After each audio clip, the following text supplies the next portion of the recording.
Welcome to my video, pals. Die Hard, the quintessential action movie that made Twinkie sales soar, and plane tickets to LA for Christmas time, not so much. I'm really here just to simply end the debate, because I'm kind of sick and tired of the debate, because there is no debate. Die Hard is 100% a Christmas movie.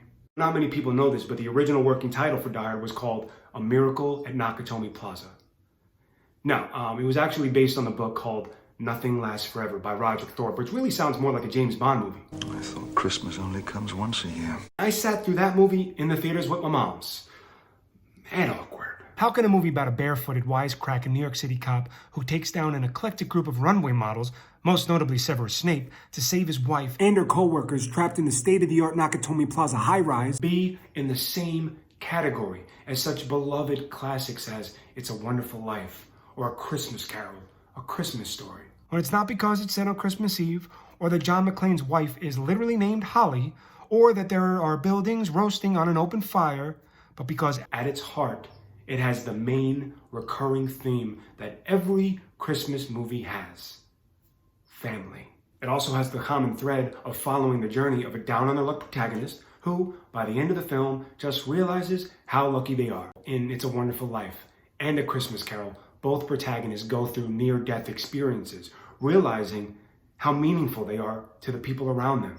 And it also motivates them to do something positive with this second chance. George Bailey almost commits suicide only to be shown by a guardian angel that his life is important to his community, and especially to his family. After the Ghost of Christmas Future shows Scrooge's own grave, it propels him to reevaluate his life and how he treats his community. In Die Hard, John McClane comes close to biting the dust multiple times, then coming out of the whole ordeal with the purpose of repairing his marriage and being there for his family. Another huge Christmas movie, Home Alone. Not only is it literally Die Hard set in a suburban house in Chicago, but Kevin McAllister goes from being thrilled that his family left him home alone to missing them unimaginably and becoming aware of how important they are, even Buzz or Fuller. Side note, Bonnie Bedelia, the actress who played John McClane's wife Holly in Die Hard, is literally Macaulay Culkin's aunt in real life. So yeah, Kevin knew what was up. Die Hard is not only a Christmas movie, but it also is a buddy cop movie. Buddy cop movies are all about a pair of people who have different and conflicting personalities who are forced to work together to solve a crime, get the bad guy eventually becoming buddies, learning from one another in the process. This is super clear in Die Hard. John McClane and the Family Matters man himself, Al Powell, are the buddies. They come from different cultures, different coasts. They have different approaches. McClane, for better or worse, is way more comfortable with using aggressive force, while Powell has eradicated force completely from his approach due to him accidentally shooting a kid. But that doesn't stop them from eventually forming a bond to fight off these terrorists. It's just that we're not used to calling it a buddy cop film. Because they are literally separated by the concrete walls of a high-rise. They're invisible to each other, which makes the end of the film, when they finally meet each other for the first time, so emotional and gratifying. I mean, it's almost as tear-jerking as the end of Field of Dreams. And every dude cries at the end of that film. Admit it, bro. You cried at the end of Field of Dreams. Don't lie. I did. It's all good. Whatever. It's cool. Al, in a way, is McClane's guardian angel, watching over him the entire time, just like Clarence in It's a Wonderful Life, even up until the very end. It's all connected. And it's no surprise that the screenplay for Die Hard was written by Stephen E. D'Souza, who also happened to write an 80s buddy cop movie classic, 48 Hours, starring Eddie Murphy and your boy Nick Nolte. So, if you love that Die Hard combo of Christmas-themed buddy movies, you need to check out some of the films of Shane Black. I'm going to recommend 3, so just indulge me with the holiday flair a little, okay? Let's just call it Shane Black's 3 French Hens. Look, I'm just trying to be festive here. I'm trying to get in the mood. I got the sweater on. Just cut me a little slack. Black loves to tell stories where he can put 2 characters together that are usually polar opposites to fight a crime or uncover a conspiracy during the most wonderful time of the year. But for Shane, it's also the most explosive time of the year. Maybe little Shane grew up watching Butch and Sundance or Harold and Maude while listening to Captain and Tennille during the holidays. And you know Captain and Tennille have some dark secret messages. It could really screw up a kid. Christmas time, buddy cop genre, reinforcing the theme of family. And protagonist goes through the journey of being down on their luck to lucky. Lethal Weapon.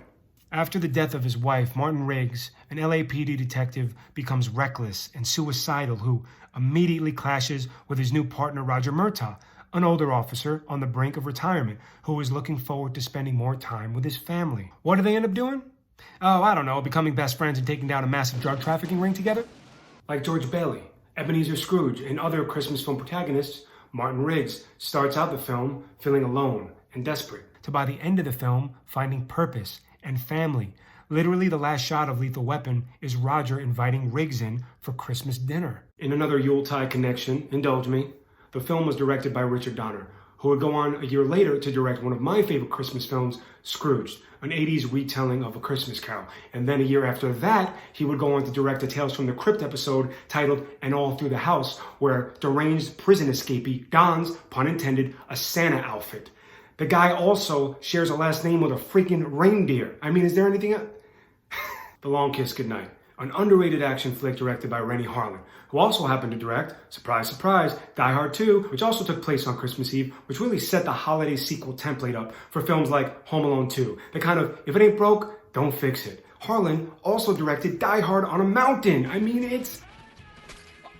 Okay, I've digressed. In this film, Gina Davis plays a small-town school teacher. No, she's not. She's actually suffering from amnesia. She's an expert CIA assassin. She pairs up with an anything-but-expert, bottom-of-the-barrel private detective played by Samuel L. Jackson. She abandons her role as a mother and wife because to her it was a false existence. It's only until the villains kidnap her daughter that she has that epiphany about what her true feelings are about being a mother. She won't let anything destroy that family bond, and she goes full Gina Davis because she had to, because this was 1 year after Cutthroat Island, also directed by Rennie Harlin. Cutthroat Island was like the 90s equivalent of a box office disaster like The Lone Ranger or John Carter from Mars, so she had to go full Davis. I want to talk about Iron Man 3 because I think it gets a bad rap. And while it has many issues, which I don't think is how they handled the Mandarin, sorry, they tried something different and interesting, I also do believe that it has the central best narrative of the entire original Iron Man trilogy. Tony dealing with PTSD from saving New York against Loki in the Avengers,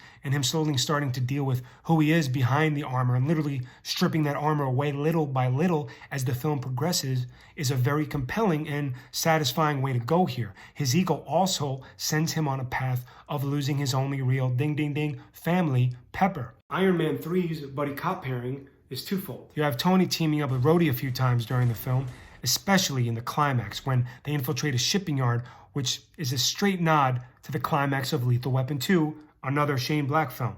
Then Tony Stark teams up with himself, his creations, and multiple versions of his Iron Man suit.